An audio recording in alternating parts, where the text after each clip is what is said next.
Since the jet age, fighter pilots have been scrambled to intercept UFOs in our skies. But what happens when pilots are sent with a shoot-down order? Fighter pilots are forced to confront something they have never trained for, and officially does not exist. And when they encounter UFOs, their mission automatically becomes classified. Some pilots claim they can't catch the UFO. Others report their weapons jam when they try to fire. What happens on these missions is often made top secret. Is combat stress affecting pilot testimony? Are UFOs so technologically superior they escape us at will? And what happens when a UFO can even sense a pilot's intent to attack? Join us as we investigate dangerous fighter-pilot encounters with UFOs. A global effort has begun. Secret files hidden from the public for decades, detailing every UFO account, are now available to the public. We are about to uncover the truth behind these classified documents. Find out what the government doesn't want you to know. Unsealed. Alien Files. Exposing the biggest secret on planet Earth. Fighter pilots are responsible for the safety of our skies. It's a dangerous job that takes lightning-fast reflexes and nerves of steel. They are some of the most highly trained professionals in the world. But there is one threat they have not trained for. It's one thing to, be in a dogfight with an enemy aircraft, but a UFO that, for all you know, has technology way ahead of your own. You go up there as a pilot, and what's going through your mind is, I may not come back down again. One incident in the late 1940s, near America's largest gold reserve, strikes fear in the hearts of American pilots and incites a media firestorm. Unsealed case file, the Mantell incident. January 7th, 1948, Fort Knox, Kentucky. Captain Thomas F. Mantell is a decorated World War II pilot with over 2,000 hours of flight time. While patrolling the skies, he's told that a westbound circular object about 250 feet across has entered the Kentucky airspace. In January of 1948, Thomas Mantell was piloting a P-51 Mustang, along with two other P-51s. 3 witnesses in the control tower of Goldman Field at Fort Knox make visual contact. The P-51 Mustangs of the Kentucky Air National Guard turn toward the object and accelerate. Mantell allegedly reports over his radio that the object looks metallic and is of tremendous size. He got to about 20,000 feet when his P-51 then began to spiral out of control and later crashing, killing 25-year-old Thomas Mantell. Rumor spreads that Mantell has been shot down by a UFO. It's the first incident in U.S. history where a fighter pilot allegedly dies engaging a UFO. For the first time, the Air Force and the public realize that UFOs are more than just mysterious. They can also be deadly. The question is, how did he crash? It didn't crash in the ground like a normal explosion, like if they'd taken the thing and dropped it out of the sky, boom. And the time on his watch had stopped at the time of impact. The other idea is the UFO had an effect on his plane. Some experts also believe Mantell may have been chasing a top-secret weather balloon called Skyhook. Multiple Skyhook balloons were launched 250 miles northeast that same day, but none of the explanations stick. And the military begins to make UFO identification a top priority. It's going to definitely start spreading throughout the military and create some kind of hysteria or fear, because if your commanding officer says, get this enemy, and this enemy is better than you, there's a huge threat to that, and that's a huge problem. Years later, an incident in Brazil confirms the one fact that has dogged the world's military for 40 years. Chasing UFOs is one thing. Catching them is an entirely different matter. Unsealed case file, the Sao Paulo UFO incident. Sao Paulo, Brazil, May 19th, 1986. 20 UFOs are tracked on radar and seen by eyewitnesses on the ground. 2 F-5Es and 3 Mirage fighter jets are scrambled from Santa Cruz and Annapolis Air Force Base. We had ground radar tracking 20 objects. We had multiple airplanes seeing this thing over the 4 hours. Some of these pilots then acquired the UFOs visually as well as on their radars. This went on, involved at least 6 military aircraft, maybe more. In a press conference, Brazilian General Otávio Lima states, "At one point, the chase was inverted, and an F-5E fighter was surrounded by 13 colored lights and chased with 7 on one side and 6 on the other." Afterwards, this was clearly taken seriously within the Brazilian government at high level. Senior Air Force officers were involved. I believe the Minister of Aeronautics was involved at one stage. The Sao Paulo incident is discussed openly by high-ranking government officials in Brazil. But then in the end, it was suggested that perhaps this was just space debris. Could it have been space debris? Now, of course, it could have been space debris if space debris likes to sit in one place and hover, but probably not. A short message from the U.S. Defense Attaché in Rio to the U.S. Defense Intelligence Agency reads, quote, "3 visual sightings and positive radar contact from 3 different types of radar systems leads one to believe that something arrived over Brazil." Up next, we reveal one of the most shocking incidents of fighter pilots engaging with UFOs, exposing just how powerless fighter jets can be, even when locked on target. This is Unsealed, Alien Files. Welcome back to Unsealed Alien Files. Armed with a shoot-down order, jet fighters have been intercepting unknowns in our skies for decades. But what happens when they decide to pull the trigger? Unsealed case file, the Tehran incident. Tehran, Iran, September 19, 1976. A UFO is spotted by civilians and confirmed by the control tower at Tehran's Mehrabad International Airport. The thing was about 300 foot in diameter. It was on radar. The F-4 Phantoms were scrambled. This thing was getting bigger in their screen, and they said, "What should we do?" And control said, "Shoot it down." One pilot gets close to the UFO. He describes it as an extremely bright object, like a small glowing moon. But what happens next defies explanation. A secondary UFO emerges out of the primary UFO and shoots straight toward the pilot's F-4 Phantom. Now, to a pilot, if you see a craft eject something and it's coming at you, it just fired a missile at you. So the next thing that he does is he arms his AIM-4 missile, flips the switch, and he's going to fire back. And just as he's ready to pull the trigger, everything goes dead in his cockpit. Missiles disarmed, everything's gone. His engines are working, but he's flying, but he can't shoot. It's a terrifying moment for any pilot. And in this case, the unknown objects have defied the laws of physics. Before it impacts his craft, it makes a dip, it loops around his aircraft, and rejoins the original UFO, as pretty much to say, "I don't think so, don't even try it." You got to ask yourself the question, what sort of technology can defeat radar, turn it off, turn off your electronic systems, but keep your engine running, selectively disarm your weapons? What sort of technology can do that? We don't know. We don't have it, but somebody out there does.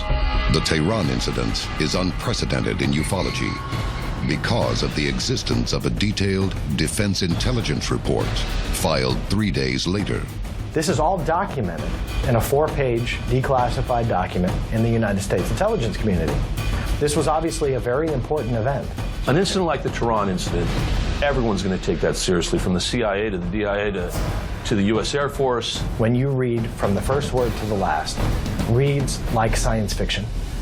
They cannot explain this case even today. But there is another important document on the Tehran incident. One that explains why top secret agencies are still studying UFOs.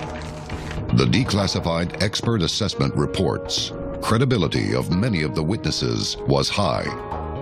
Visual sightings were confirmed by radar, and similar electromagnetic effects were reported by 3 aircraft. You're then confronted with something that is literally out of this world, that has nothing to do with anything they've been trained to. All of a sudden, you go from being the best of the best to quite possibly inferior to what you're facing. And that's a huge threat to any military anywhere in the cosmos. How do you carry out your orders on something that you 5 minutes ago didn't think existed anyway?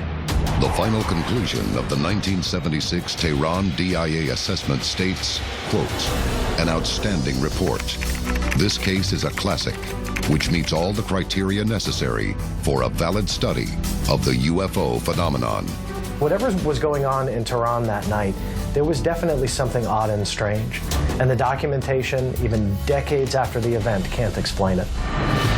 Up next, the only known reported case in military history where a fighter pilot is given a shoot-down order and allegedly makes a direct hit on a UFO. This is Unsealed, Alien Files.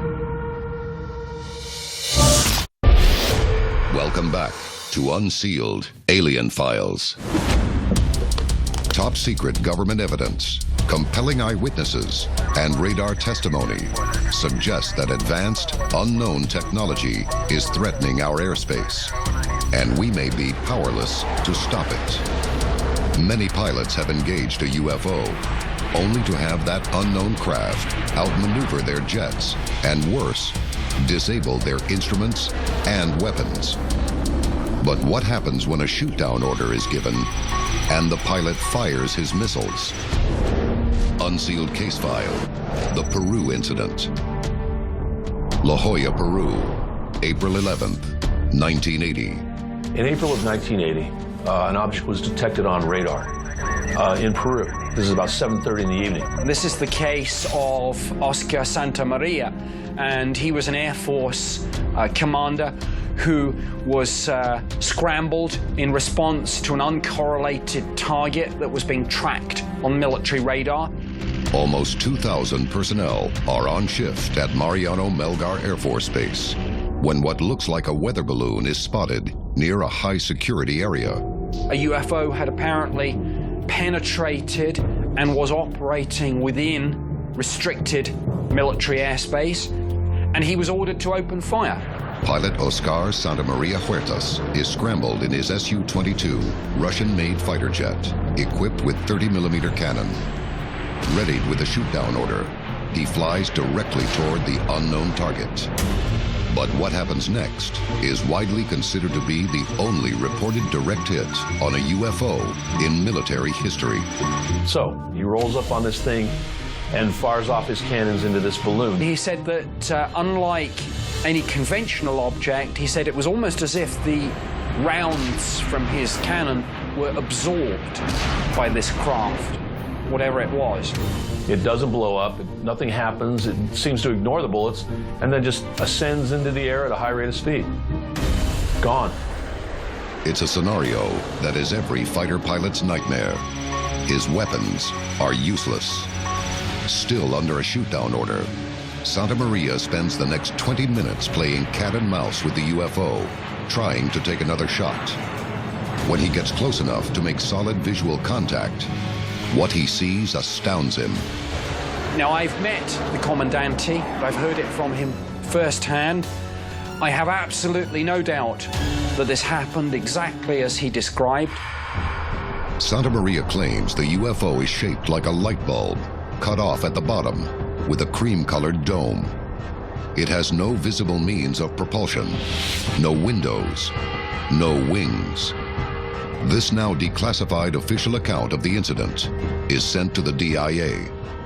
It states that the pilot, quote, intercepted the vehicle and fired upon it without causing any apparent damage. Believing the UFO is advanced technology from an extraterrestrial civilization, Santamaria fears for his life and rapidly descends back to base. Fortunately, the UFO does not follow. It's a combat situation, and any pilot in combat will be under extreme stress.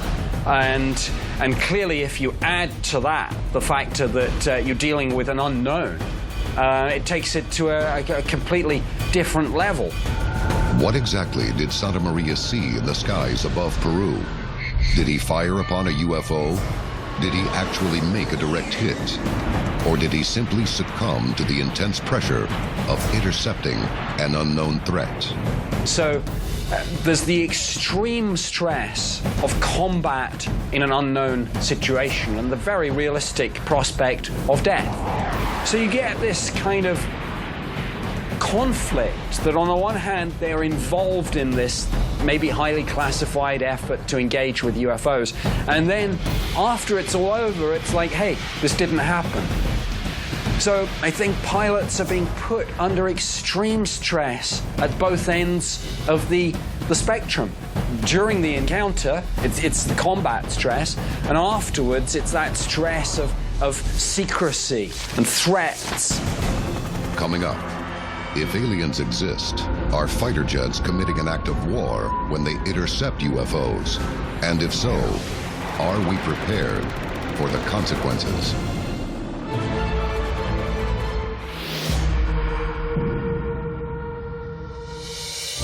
Welcome back to Unsealed, Alien Files. The time to act is now. Tell us your story.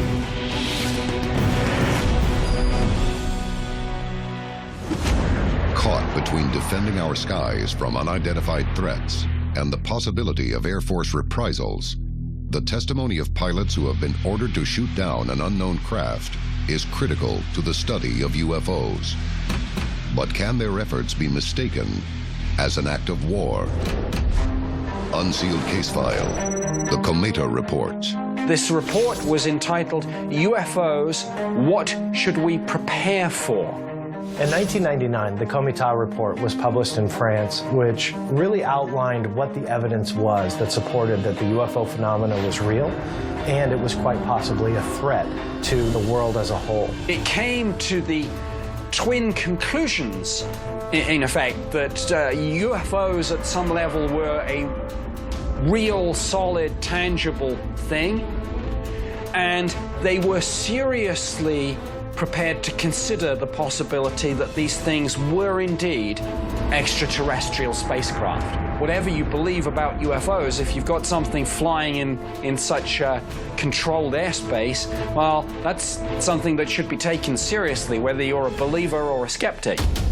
The 13-member panel, made up of some of the brightest government, military, and scientific minds in France, hand down a stunning recommendation. It outlined the fact that we needed to try and figure out a defense, a way to ward off and fend off any enemies that may be encroaching into our airspace and trying to invade our planet. Are they visiting our planet? Thousands of witnesses, contactees would tell you yes. We protect a lot here on the planet Earth, but the minute an alien civilization lands on Earth, that changes in a second. The Cometa Report questions the Earth's ability to defend against an unknown enemy attack. If an alien spacecraft visits Earth and it's made out of nuts and bolts, pending no science fiction-like shield around it, I'm guessing we could probably find a way to shoot it out of the sky. But the big debate for me is why. You know, you're either going to successfully shoot down one craft of an alien race and potentially upset a much bigger force that has bigger guns than us. And I don't think that that's something that our pilots would do. I think we need to start crossing our fingers that they don't have any bad intentions. Because quite frankly, I don't think we're going to have the ability to get rid of them. When the day comes, do we need to rethink how we approach unknown visitors in our skies? This is Unsealed, Alien Files, exposing the biggest secret on planet Earth.